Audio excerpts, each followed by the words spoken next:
Hi hello ನಮಸ್ತೆ ಎಲ್ರಿಗೂ. ಹೇಗಿದ್ದೀರಾ? ಎಲ್ಲರೂ ಚೆನ್ನಾಗಿದ್ದೀರಾ ಅಂತ ತಿಳ್ಕೊಂಡಿದ್ದೀನಿ. ಸೊ ಏನಪ್ಪ ಅಂತ ಹೇಳಿದರೆ, ಸೊ ಇವತ್ತು ನನಗೆ ಯೂಟ್ಯೂಬ್ ಕ್ರಿಯೇಟರ್ಸ್ ಕಡೆಯಿಂದ ಒಂದು ಮೇಲ್ ಬಂದಿದೆ. ಏನಂತ ಹೇಳಿದರೆ ಕಂಗ್ರ್ಯಾಚುಲೇಷನ್ಸ್ ಅಂತ ಹೇಳಿದ್ದಾರೆ. ಸೊ ಅದೆಲ್ಲ ವಿಚಾರನ ನಿಮ್ಮ ಹತ್ರ ಹಂಚ್ಕೊಳೋದಕ್ಕೆ ಇವತ್ತಿನ ವಿಡಿಯೋ ಮಾಡ್ತಾಯಿದ್ದೀನಿ. ಸೊ ಯಾರೆಲ್ಲ ಫಸ್ಟ್ ಟೈಮ್ ನನ್ನ ಚಾನಲ್ನ ನೋಡ್ತಾ ಇದ್ರು, ಪ್ಲೀಸ್ ಸಬ್ಸ್ಕ್ರೈಬ್ ಮಾಡಿ, ಲೈಕ್ ಮಾಡಿ ಮತ್ತು ಕಮೆಂಟ್ ಮಾಡೋದನ್ನು ಮರಿಬೇಡಿ. ಸೊ ಇವತ್ತಿನ ವಿಡಿಯೋ ಏನಪ್ಪ ಅಂತ ಹೇಳಿದರೆ, ಸೊ ನನಗೆ 1000+ ಸಬ್ಸ್ಕ್ರೈಬರ್ ಆಗಿರೋದ್ರಿಂದ ಸೊ ಯೂಟ್ಯೂಬರ್ ಕಡೆಯಿಂದ ನನಗೊಂದು ಕಂಗ್ರ್ಯಾಚುಲೇಷನ್ಸ್ ಮೇಲ್ ಬಂದಿದೆ. ನಾನು ಇದು ಹಾಕ್ತೀನಿ, ನೋಡ್ಬೋದು. ನೀವು ಸ್ಕ್ರೀನ್ ರೆಕಾರ್ಡಿಂಗ್ ಹಾಕ್ತಾ ಇದ್ದೀನಿ. ಸೊ ನೀವು ಅದನ್ನು ನೋಡ್ಬೋದು. ಸೊ ಇವತ್ತು ನಾನು ತುಂಬ ದಿನದಿಂದ ಅಂದ್ಕೊಂಡಿದ್ದೆ, ನನ್ನ ಒಂದು ಕಿರು ಪರಿಚಯದ ವಿಡಿಯೋ ನಾನು ಮಾಡೇ ಇಲ್ಲ. ಈ ಚಾನಲ್ ಸ್ಟಾರ್ಟ್ ಮಾಡಿದಾಗಿದ್ದ ನನ್ನ ಒಂದು ಕಿರು ಪರಿಚಯದ ವಿಡಿಯೋ ನಾನು ಮಾಡೇ ಇಲ್ಲ. ಸೊ ಇದು ಮಾಡಬೇಕು 500 ಸಬ್ಸ್ಕ್ರೈಬರ್ ಆಗಲಿ, 600 ಆಗಲಿ, 1000 ಆಗಲಿ ಅಂತ ವೆಯ್ಟ್ ಮಾಡ್ತಾ ಇದ್ದೆ. ಫೈನಲಿ 1000 ಸಬ್ಸ್ಕ್ರೈಬರ್ ಆಗಿದ್ದಾರೆ. ಸೊ ನಾನು ಚಾನಲ್ ಸ್ಟಾರ್ಟ್ ಮಾಡಿ ಎಷ್ಟು ದಿನ ಆಯಿತು, ನಾನು ಏನೆಲ್ಲ ಮಿಸ್ಟೇಕ್ ಮಾಡಿದೆ ಮತ್ತು ಏನೆಲ್ಲ ಕಲ್ತಿದ್ದೀನಿ ಅನ್ನೋದನ್ನು ಈ ಒಂದು ವಿಡಿಯೋದಲ್ಲಿ ಹಂಚ್ಕೊಳ್ತೀನಿ. ಸೊ ಜೊತೆಗೆ ಇನ್ನೊಂದು ಖುಷಿ ವಿಚಾರ ಏನಪ್ಪ ಅಂತ ಹೇಳಿದರೆ, ನಾನು ಇನ್ನೊಂದು ಚಾನಲ್ನ ಕ್ರಿಯೇಟ್ ಮಾಡ್ತಾ ಇದ್ದೀನಿ. ಸೊ ಅದು ಇವತ್ತಿಂದನೇ ಸ್ಟಾರ್ಟ್ ಮಾಡ್ತಾ ಇದ್ದೀನಿ. ಅದು ಯೂಟ್ಯೂಬ್ ರಿಲೇಟೆಡ್ ಆಗಿರುತ್ತೆ. ಯೂಟ್ಯೂಬು ಫಸ್ಟ್ ಚಾನಲ್ ಕ್ರಿಯೇಟ್ ಮಾಡೋದ್ರಿಂದ ಹಿಡಿದು ನಾವೇನೆಲ್ಲ ಸೆಟ್ಟಿಂಗ್ಸ್ನ ಮಾಡಿಕೊಂಡು ಹೋಗಬೇಕು, ತಮ್ನೇಲಿಂದ ಹಿಡಿದು ಪ್ರತಿಯೊಂದು ಈ ಒಂದು ಚಾನಲಲ್ಲಿ ನಾನು ಒಂದಷ್ಟು ಎಕ್ಸ್ಪೆರಿಮೆಂಟ್ ಮಾಡಿ ಕಲ್ತಿದ್ದೀನಲ್ವ, ಅದನ್ನೆಲ್ಲ ನಾನು ಆ ಒಂದು ಚಾನಲಲ್ಲಿ ಹೇಳ್ಕೊಡ್ತಾ ಹೋಗ್ತೀನಿ. ಈ 2025 ಸ್ಟಾರ್ಟ್ ಆಗ್ತಿದೆ. ಯಾರೆಲ್ಲ ನಾನು ಇನ್ನೂ ಚಾನಲ್ ಓಪನ್ ಮಾಡಬೇಕು, ನನಗೆ ಡೌಟ್ ಇದೆ ಅಂತ ಹೇಳೋರು, ಸೊ ನಾನು ಇವತ್ತು ಸ್ಟಾರ್ಟ್ ಮಾಡಿರೋದ್ರಿಂದ ಮೇ ಬಿ ಹೊಸ ಯೂಟ್ಯೂಬರ್ಸ್ಗೂ ಇದು ಹೆಲ್ಪ್ ಆಗುತ್ತೆ. ನನ್ನ ಜೊತೆಗೇ ನೀವು ಕಲಿತಾನೆ ಚಾನಲ್ನ ಸ್ಟಾರ್ಟ್ ಮಾಡ್ಬೋದು. ಸೊ ಇದು ನಾನು ಆಲ್ರೆಡಿ ಚಾನಲ್ ಮಾಡಿ ನಾನು ಅಲ್ಲಿ ಹೇಳ್ತಿರೋದ್ರಿಂದ ನಿಮಗೆ ಇದು ಲರ್ನಿಂಗ್ ಪ್ಲಸ್ ನಿಮ್ಮ ಚಾನಲ್ ರನ್ ಆಗಲಿಕ್ಕೆ ತುಂಬಾ ಹೆಲ್ಪ್ ಆಗುತ್ತೆ ಅನ್ನೋದು ನನ್ನ ಒಂದು ಅಭಿಪ್ರಾಯ ಆಗಿದೆ. ಸೊ ಇವಾಗ ನಾನು ಚಾನಲ್ ಸ್ಟಾರ್ಟ್ ಮಾಡಿ ಎಷ್ಟು ದಿನ ಆಯಿತು ಅಂತ ಹೇಳಿದರೆ, ಸೆಪ್ಟೆಂಬರ್ ಎಂಡಲ್ಲಿ ನಾನು ಚಾನಲ್ ಸ್ಟಾರ್ಟ್ ಮಾಡಿದೆ. ಮೇ ಬಿ ಅಕ್ಟೋಬರ್ ಫಸ್ಟ್ ವೀಕಲ್ಲೇ ನಾನು ವೀಡಿಯೋಸ್ ಎಲ್ಲ ಸ್ಟಾರ್ಟ್ ಆಗಿದ್ದು. ಸೆಪ್ಟೆಂಬರ್, ಅಕ್ಟೋಬರ್, ನವಂಬರ್, ಇದು 2 ಮಂತ್ಸ್, ಅರೌಂಡ್ 2 ತಿಂಗಳಲ್ಲಿ ನಾನು 1000+ ಸಬ್ಸ್ಕ್ರೈಬರ್ನ ಮಾಡಿದ್ದೀನಿ. ಸೊ ಇದು ಹೇಗೆ ಮಾಡಿದ್ದೀನಿ ಅಂತ ಹೇಳೋದಾದರೆ, ನಾನು ಸ್ಟಾರ್ಟಿಂಗಲ್ಲಿ ಬಂದು ಸ್ವಲ್ಪ ನಾನು ಲೈವ್ಗಳಿಗೆ ಹೋಗ್ತಾ ಇದ್ದೆ. ಸೊ ಅದಕ್ಕಿಂತ ಮುಂಚೆ ನನ್ನ ಪರಿಚಯ ಹೇಳ್ಬಿಡ್ತೀನಿ. ಸೊ ನನ್ನ ಹೆಸರು ಆಬ್ವಿಯಸ್ಲಿ ಗೊತ್ತಿದೆ, ದೀಪಾ ಅಂತ ನಾನು ಹಾಕಿದ್ದೀನಿ ಯೂಟ್ಯೂಬಲ್ಲಿ. ಸೊ ನನ್ನ ಹೆಸರು ಅದಿದೆ. ನನ್ನ ಪ್ರಾಪರ್ ಬಂದು ನಂದು ದಾವಣಗೆರೆ ಆಗಿದೆ. ಸೊ ನಾನು ಬಂದು 15+ ಇಯರ್ಸ್ ನನಗೆ ಮಾರ್ಕೆಟಿಂಗಲ್ಲಿ ಎಕ್ಸ್ಪೀರಿಯೆನ್ಸ್ ಇದೆ. ನೀವೆಲ್ಲ ನನಗೆ ತುಂಬ ಜನ ಕೇಳ್ತಾರೆ, ನೀವು ವೀಡಿಯೋ ಕಂಟೆಂಟ್ ಎಲ್ಲ ಎಲ್ಲಿಂದ ಮಾಡ್ತೀರಾ ಅಂತ ಕೇಳ್ತಾರೆ. ಇದೆಲ್ಲ ಬಂದು ನನ್ನ ಓನ್ ಕಂಟೆಂಟ್ ಆಗಿರುತ್ತೆ. ಯಾಕಂದರೆ ಮಾರ್ಕೆಟಿಂಗಲ್ಲಿ ನಾನು ವರ್ಕ್ ಮಾಡಿರೋದ್ರಿಂದ ಕೆಲವೊಂದು ವಿಚಾರದಲ್ಲಿ ನನಗೆ ಎಕ್ಸ್ಪೀರಿಯೆನ್ಸ್ ಇರೋದ್ರಿಂದ ಇದು ಓನ್ ಕಂಟೆಂಟ್ ಆಗಿದೆ.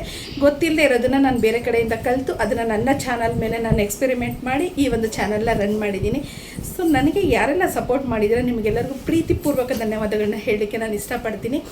ಸೊ ಇನ್ನೊಂದು ಏನಪ್ಪ ಅಂತ ಹೇಳಿದರೆ, ನಾನು ಆವಾಗಲೇ ಹೇಳ್ತಾ ಇದ್ದೆ, ಸೊ ನನಗೆ ಆಲ್ಮೋಸ್ಟ್ 2 ತಿಂಗಳು 2.5 ತಿಂಗಳಲ್ಲಿ ಈ ಒಂದು ಚಾನಲ್ನ ನಾನು ಹೇಗೆ ಗ್ರೋ ಮಾಡಿದೆ ಅಂತ ಹೇಳಿದರೆ, ನಾನು ಇನ್ನೂ ಬೇಗ ಮಾಡ್ಬೋದಿತ್ತು ಈ ಚಾನಲ್ನ. ಬಟ್ ನಾನು ಕೆಲವೊಂದು ಇಂಪ್ಲಿಮೆಂಟ್ನ ಮಾಡ್ತಾ ಹೋದೆ ಈ ಚಾನಲಲ್ಲಿ. ಅದು ಎಲ್ಲೋ ಸ್ವಲ್ಪ ನನಗೆ ಇಂದು ಉಳಿತು ಅಂತ ಅನಿಸುತ್ತೆ. ಬಟ್ ಇಂದು ಉಳಿತು ಅನ್ನೋದಕ್ಕಿಂತ ನನಗೆ ಅದು ಪ್ಲಸ್ ಪಾಯಿಂಟ್ ಆಯಿತು. ನೆಕ್ಸ್ಟ್ ಅದು ನಾನು ಏನು ಮಿಸ್ಟೇಕನ್ನು ಮಾಡಿದ್ನಲ್ವ, ಅದನ್ನು ನಾನು ತಿಳ್ಕೊಂಡು ಮುಂದೆ ಹೋಗಲಿಕ್ಕೆ ನನಗೆ ತುಂಬಾ ಹೆಲ್ಪ್ ಆಯಿತು ಅಂತ ಹೇಳ್ತೀನಿ. ಸೊ ಅದರ ಜೊತೆಗೆ ಸ್ಟಾರ್ಟಿಂಗಲ್ಲಿ ಬಂದು ನಾನು ಕೆಲವೊಂದು ಲೈವ್ಸಿಗೆ ಹೋಗ್ತಾ ಇದ್ದೆ. ಆ ಲೈವಲ್ಲಿ ನನಗೆ ಇದು ನನ್ನ ಒಪಿನಿಯನ್ ಇದೆ, ಯಾರೂ ಇದರ ಅನ್ಯತಾ ಭಾವಿಸ್ಬೇಡಿ, ಅದು ನಿಮ್ಮ ಒಂದು ವಿವೇಚನೆಗೆ ಬಿಟ್ಟಿದ್ದಿದೆ. ಇವರು ಹಿಂಗೆ ಹೇಳ್ತಾರೆ ಅಂತೇಳಿ ಮತ್ತು ಇದ್ರ ಬಗ್ಗೆ ನೀವು ಬ್ಯಾಡ್ ಥಿಂಕಿಂಗ್ ಮಾಡಬೇಡ್ರಿ. ನಾನು ಏನು ಮಾಡಿದ್ದೀನಿ, ನನ್ನ ಒಪಿನಿಯನ್ ನಾನು ಹೇಳ್ತೀನಿ. ಸೊ ಇಲ್ಲಿ ಲೈವಲ್ಲಿ ನನಗೆ ಕೆಲವೊಂದಷ್ಟು ಜನ ಸಪೋರ್ಟ್ ಮಾಡ್ತಾಯಿದ್ದಾರೆ. ಲೈವಲ್ಲಿ ನನಗೆ ಕನೆಕ್ಟ್ ಆಗಿರೋರು ಇವತ್ತಿಗೂ ನನ್ನ ವಿಡಿಯೋ ನೋಡಿ ಅವರು ಕಮೆಂಟ್ ಮಾಡ್ತಾಯಿದ್ರೆ ನಾನು ಅವ್ರ ವೀಡಿಯೋಸ್ನ ನೋಡ್ತಾ ಇದ್ದೀನಿ. ಬಟ್ ಅಲ್ಲಿ ಏನಾಗುತ್ತೆ, ಲೈವಲ್ಲಿ ನಮಗೆ ಜಾಯ್ನ್ ಆಗಿರೋರು, ಸೊ ಅವರು ಸಬ್ಸ್ಕ್ರೈಬರ್ಗೋಸ್ಕರ ಆಗಿರ್ತಾರೆ. ಎಷ್ಟೋ ಜನ ಸಬ್ಸ್ಕ್ರೈಬ್ ಆಗಿ ವೀಡಿಯೋಸ್ ನೋಡೋದೇ ಇಲ್ಲ. ಅದು ಸ್ಟಾರ್ಟಿಂಗಲ್ಲಿ ತುಂಬಾ ಪ್ರಾಬ್ಲಮ್ ಆಯಿತು ನನಗೆ. ಒಂದು 10 to 15 ಡೇಸ್ ಅಷ್ಟೇ ನಾನು ಲೈವಿಗೆ ಜಾಯ್ನ್ ಆಗಿದ್ದು. ಅದು ಕಂಟಿನ್ಯೂ ಏನು ಆಗ್ತಾ ಇರಲಿಲ್ಲ. ನಾನು ಒಂದು 10 ನಿಮಿಷ 20 ನಿಮಿಷ ಜಾಯ್ನ್ ಆಗ್ತಾಯಿದ್ದೆ. ನನಗಲ್ಲಿ 400+ ಸಬ್ಸ್ಕ್ರೈಬರ್ಸ್ ಬಂದರು. ಸೊ ಆವಾಗ ನಾನು ಬೇರೆದೆಲ್ಲ ಇಂಪ್ಲಿಮೆಂಟ್ ಮಾಡ್ತಾ ಹೋದಾಗ ನನಗೆ ಲೈವ್ ಬಗ್ಗೆ ಅಷ್ಟೊಂದು ಒಲವು ಕಡಿಮೆ ಆಯಿತು. ಸೊ ಅದಾದಮೇಲೆ ನೆಕ್ಸ್ಟ್ ನಾನು ಲೈವ್ ಮಾಡಿದೆ. ವಾಚ್ ಅವರ್ ಕಂಪ್ಲೀಟ್ ಆಗುತ್ತೆ ಅಂತ ಲೈವ್ ಮಾಡೋದಕ್ಕೆ ಸ್ಟಾರ್ಟ್ ಮಾಡಿದೆ. ಸೊ ಅಲ್ಲಿ ಲೈವ್ ಮಾಡ್ಬೇಕಾದ್ರೆ ಏನಾಯಿತು, ಸ್ಟಾರ್ಟಿಂಗಲ್ಲಿ ಯಾರಿಗೂ ಲೈವಲ್ಲಿ ಯಾರೂ ಜಾಯ್ನ್ ಆಗೋದಿಲ್ಲ, ಇದನ್ನು ತಲೆಯಲ್ಲಿ ಇಟ್ಕೊಳ್ಳಿ. ಸೊ ಇವಾಗಲೂ ನಾನು ನೋಡ್ತಾ ಇದ್ದೀನಿ, ಕೆಲವೊಬ್ಬರು ದೊಡ್ಡ ಯೂಟ್ಯೂಬರ್ಸ್ನ ಬಿಟ್ಟರೆ ಚಿಕ್ಕ ಪುಟ್ಟ ಯೂಟ್ಯೂಬರ್ಸ್ಗೆಲ್ಲ ಒಂದು 150, 200, 300 ಈ ಥರ ವ್ಯೂಸ್ ಬರ್ತಾಯಿದೆ. ಸೊ ಅಲ್ಲಿ ನಾವು 1 hour 1.5 hour ಟೈಮನ್ನು ವೇಸ್ಟ್ ಮಾಡಬೇಕು ಅನ್ನೋದು ನನಗೆ ಬಂದುಬಿಡ್ತು ತಲೆಯಲ್ಲಿ. ವಾಚ್ ಅವರ್ ಕಂಪ್ಲೀಟ್ ಆಗುತ್ತೆ, ಅದ್ರ ಬಗ್ಗೆ 2 ಮಾತಿಲ್ಲ. ಸೊ ಅದು ನನಗೆ ಎಲ್ಲೋ ಒಂದು ಕಡೆ ನನಗದು ಇಷ್ಟ ಆಗಲಿಲ್ಲ. ಸೊ ಏನಕ್ಕೆ ಅಂತ ಹೇಳಿದರೆ, ನಾನು ವಿಡಿಯೋ ಮಾಡಿದ್ದು ಸ್ಟಾರ್ಟಿಂಗಲ್ಲಿ ವಿಡಿಯೋ ಮಾಡಿದ್ದು ಲಾಸ್ಟ್ ಮಂತಲ್ಲಿ ಮಾಡಿದ್ದು. ಈ ಮಂತಲ್ಲಿ ನನಗೆ ಎಷ್ಟು ಆ ವಿಡಿಯೋ ಕೈ ಹಿಡ್ದಿದೆ ಅಂದರೆ ಅದರಿಂದನೇ ನನಗೆ 1000+ ಸಬ್ಸ್ಕ್ರೈಬರ್ಸ್ ಆದರು. ವಿಡಿಯೋಗೆ ಯಾವತ್ತಿದ್ರೂ ವ್ಯಾಲ್ಯೂ ಇದೆ. ಅದು ಇವತ್ತಿಲ್ಲ ನಾಳೆ ಒಂದಿನ ಓಡ್ಬೋದು ಅದು ವಿಡಿಯೋ. ಬಟ್ ಲೈವನ್ನು ಯಾರೂ ಓಪನ್ ಮಾಡಿ ನೋಡಲ್ಲ ಅನ್ನೋದು ನನ್ನ ಮೈಂಡ್ ಸೆಟ್ಟಲ್ಲಿ ಬಂದುಬಿಡ್ತು.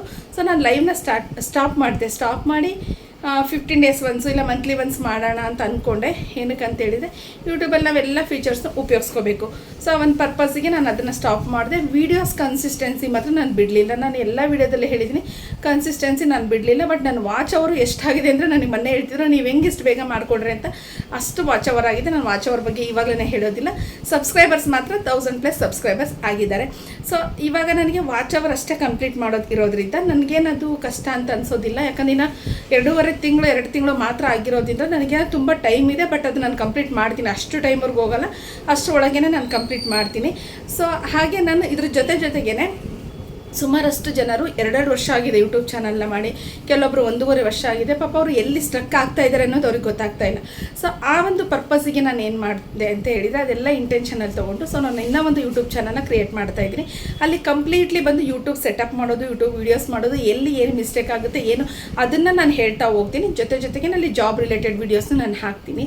ಸೊ ಹೊಸ ಯೂಟ್ಯೂಬರ್ ಯಾರಿದ್ದೀರಲ್ವ, ನೀವೇನಾದರೂ ನಾನು ಇನ್ನೂ ಕಲಿಬೇಕು, ನನ್ನ ಚಾನಲ್ ನಾನು ಗ್ರೋ ಮಾಡಬೇಕು, ನಾನು ಇದರಿಂದ ಅರ್ನ್ ಮಾಡಬೇಕು ಅನ್ನೋ ಆಸೆ ನಿಮಗಿತ್ತು ಅಂತ ಹೇಳಿದರೆ ಸೊ ಚೇತನ ಅರುಣ್ ಅಂತ ಹೇಳ್ಬಿಟ್ಟು ನಾನು ಇಲ್ಲಿ ಮೆನ್ಷನ್ ಮಾಡಿರ್ತೀನಿ. ಆ ಒಂದು ಐಡಿಗೆ ನೀವು ನಾನು ಇನ್ನೂ ಚಾನಲ್ ಮಾಡಿಲ್ಲ, ಚಾನಲ್ ಮಾಡಬೇಕು ಅಂತ ತುಂಬ ಜನಕ್ಕೆ ಆಸೆ ಇರುತ್ತೆ. ಸೊ ನಾನು ಚಾನಲ್ ಮಾಡಿದ್ದೀನಿ, ಗ್ರೋ ಆಗಿಲ್ಲ ಅನ್ನೋರು ಇರ್ತೀರ. ಸೊ ಅಂಥವ್ರಿಗೆ ಹೇಳೋದೇನು ಅಂತ ಹೇಳಿದರೆ ನನ್ನ ಹೊಸ ಯೂಟ್ಯೂಬ್ ಚಾನಲ್ನ ಸಬ್ಸ್ಕ್ರೈಬ್ ಮಾಡ್ಕೊಳ್ಳಿ. ಅಂದರೆ ಸಬ್ಸ್ಕ್ರೈಬ್ಗೋಸ್ಕರ ನಾನು ಹೇಳ್ತಾ ಇಲ್ಲ, ಸಬ್ಸ್ಕ್ರೈಬ್ ಮಾಡ್ಕೊಳೋದು ಬಿಡೋದು ನಿಮ್ಮ ಇಷ್ಟ. ನೀವು ಕಲಿಬೇಕು ಅಂತ ಇದ್ದೀರಾ, ನಾನು ಚಾನಲಲ್ಲಿ ಏನಾದರೂ ಸಾಧಿಸಬೇಕು ಅಂತ ನಿಜವಾಗ್ಲೂ ನಾನು ಯೂಟ್ಯೂಬಿಂದ ಸಾಧಿಸಬೇಕಂತ ಬಂದಿದ್ದೀನಿ ಅನ್ನೋದಾದರೆ ಖಂಡಿತ ಆ ಒಂದು ಚಾನಲ್ನ ಸಬ್ಸ್ಕ್ರೈಬ್ ಮಾಡ್ಕೊಳ್ಳಿ. ನಿಮ್ಗೆ ಅದರಿಂದ ತುಂಬಾ ಹೆಲ್ಪ್ ಆಗುತ್ತೆ. ಮತ್ತು ಯೂಟ್ಯೂಬ್ ಚಾನಲ್ ಮಾಡೋರಿದ್ರೆ ನನ್ನ ಜೊತೆಗೇ ನೀವೂ ಮಾಡ್ಬೋದು. ಯಾಕಂತ ಹೇಳಿದರೆ ನಾನು ಏನು ಸೆಟಪ್ಸ್ ಎಲ್ಲ ಮಾಡಿದ್ದೀನಲ್ವ ಅದೆಲ್ಲ ಕಂಪ್ಲೀಟ್ ವಿಡಿಯೋ ನಾನು ಅದರಲ್ಲಿ ಅಪ್ಲೋಡ್ ಮಾಡಿದ್ದೀನಿ. ಸೊ ಅದ್ರ ಜೊತೆಗೇ ನೆಕ್ಸ್ಟ್ ನಾನು ಏನು ಮಾಡ್ತಾ ಹೋಗ್ತೀನಿ ಅದನ್ನು ಹೇಳ್ತೀನಿ. ಅದರಿಂದ ಹೊಸ ಯೂಟ್ಯೂಬರ್ಸ್ಗೆ ಮೇ ಬಿ ಹೆಲ್ಪ್ ಆಗ್ಬೋದು. ಮತ್ತು ಅದರಲ್ಲಿ ನಾನು ತುಂಬ ಏನಂತ ಹೇಳಿದರೆ ಯಾರಿಗೆ ವಿಡಿಯೋ ಮಾಡಲಿಕ್ಕೆ ಭಯ ಇರುತ್ತೆ, ಯಾರಿಗೆ ಮಾತಾಡಲಿಕ್ಕೆ ಇದಿರುತ್ತೆ, ಸೊ ಅಂಥವ್ರಿಗೆಲ್ಲ ನಾನು ಅವ್ರು ಏನು ಟಾಪಿಕ್ ಮಾಡಬೇಕಂತ ಅದ್ರ ಬಗ್ಗೆ ನಾನು ಸಜೆಷನ್ ಕೊಡೋದು ಆ ಥರದ್ದೆಲ್ಲ ನಾನು ಮಾಡ್ತೀನಿ ಆ ಒಂದು ಚಾನಲಲ್ಲಿ. ಸೊ ಬೇಗ ಯಾರೆಲ್ಲ ಹೊಸ ಯೂಟ್ಯೂಬರ್ಸ್ ಇದ್ದೀರಾ, ನಾನು ಯೂಟ್ಯೂಬ್ ಚಾನಲ್ ಸ್ಟಾರ್ಟ್ ಮಾಡಬೇಕಂತಿದ್ರ ಚೇತನ ಅರುಣ್ ಅಂತ ಹೇಳ್ಬಿಟ್ಟು ಸೊ ನನ್ನ ಐಡಿನ ಡಿಸ್ಕ್ರಿಪ್ಷನ್ ಬಾಕ್ಸಲ್ಲಿ ಕೊಟ್ಟಿರ್ತೀನಿ. ಬೇಗ ಹೋಗಿ ಆ ಚಾನಲ್ಗೆ ಸಬ್ಸ್ಕ್ರೈಬ್ ಆಗಿ. ಸೊ ಯೂಟ್ಯೂಬ್ ಬಗ್ಗೆ ಏನೇ ಇದ್ರೂ ಆ ಒಂದು ಚಾನಲಲ್ಲಿ ಡಿಸ್ಕಷನ್ ಮಾಡೋಣ. ಇದರಲ್ಲಿ ಬಂದು ನಾನೇನು ಇವಾಗ ಮಾಡ್ತಾ ಇದ್ದೀನಲ್ಲ, ಗೃಹಲಕ್ಷ್ಮಿ ಮತ್ತು ಶಬರಿಮಲೆದಾಗಿರ್ಬೋದು, ಸೊ ಈ ಥರದ ವೀಡಿಯೋಸ್ನ ಇದರಲ್ಲಿ ಇರುತ್ತೆ. ಸೊ ಅದರಲ್ಲಿ ಡಿಫ್ರೆಂಟ್ ಟೈಪ್ ಆಫ್ ಕಂಟೆಂಟನ್ನು ನಾನು ಕೊಡಬೇಕು ಅಂತ ಹೇಳಿಬಿಟ್ಟು ಆ ಒಂದು ಚಾನಲ್ನ ಸ್ಟಾರ್ಟ್ ಮಾಡಿದ್ದೀನಿ. ಸೊ ಹೋಪ್ ನಿಮಗೆಲ್ಲರಿಗೂ ಈ ಒಂದು ವಿಡಿಯೋ ಇಷ್ಟ ಆಗಿದೆ ಅಂತ ತಿಳ್ಕೊತೀನಿ. ಕೊನೆವರೆಗೂ ವಿಡಿಯೋ ನೋಡೋದಕ್ಕೆ ತುಂಬ ಧನ್ಯವಾದಗಳು. ಪ್ಲೀಸ್ ಸಬ್ಸ್ಕ್ರೈಬ್ ಮಾಡಿ, ಲೈಕ್ ಮಾಡಿ ಮತ್ತು ಕಮೆಂಟ್ ಮಾಡೋದನ್ನು ಮರಿಬೇಡಿ. Thank you.